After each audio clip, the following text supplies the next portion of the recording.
Hello，大家好。今天有股友问我这支杜富 Technology，如果你也是有兴趣向我问股的话呢，可以去我 channel 里面按这个 Join Member 参加会员，请我喝一杯咖啡，这样呢你就有机会向我问股了。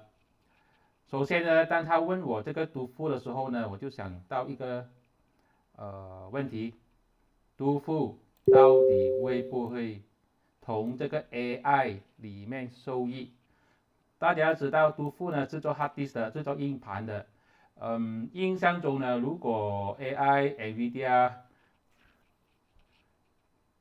需求增加的话呢，硬盘呢应该也是会增加，这个是 common sense 啊。但是是不是这样子呢？需要等高手来解答，要去研究它基本面。但是我自己呢有去看一下 Seagate 跟 Western Digital 的股价显示，他们在5月开始的其实都是上涨的，往上涨的。杜富呢就奇怪，它是往下的，所以就跟它的这个 customer 呢就不同方向。基本上呢，西方国家是看好 Western Digital 跟 Seagate 的股价。要我们来看一下马来西亚的杜富的走势。很明显呢，它是从底部这边呢被这个筹码主力线、灰色线1.72守住了，弹上去。这边呢就有个颈线，就是 POC， 也就是1.94，这里呢就形成一个双底的一个形态。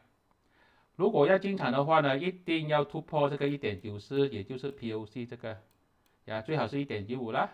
然后呢，它的第一个主力线呢，就是2.15，也就是它这条200天均线。对，我写错了啊。所以它突破，对不起，它要突破 POC 颈线才是一个买入讯号，要站上去先，要站上去这个 POC，再打算要不要进场。我觉得站上去 POC 是一个买入讯号。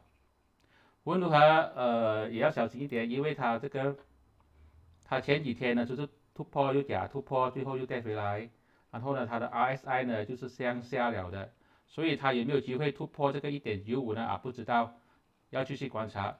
但是如果它有能力突破1.95，是一个买入讯号，目标价呢就是大概是2.1左右。So Seagate 跟 Western Digital 的股价已经是继续往上涨，杜富呢就是往下涨，一个背离，我觉得它有机会啦，有机会的。这些都是我的个人看法。如果并不是任何的买卖建议，你的钱你自己做主。如果你需要申请 personal loan credit card，你可以按这2个 link， 我会放在留言区，就让我赚些 reference fees。谢谢大家。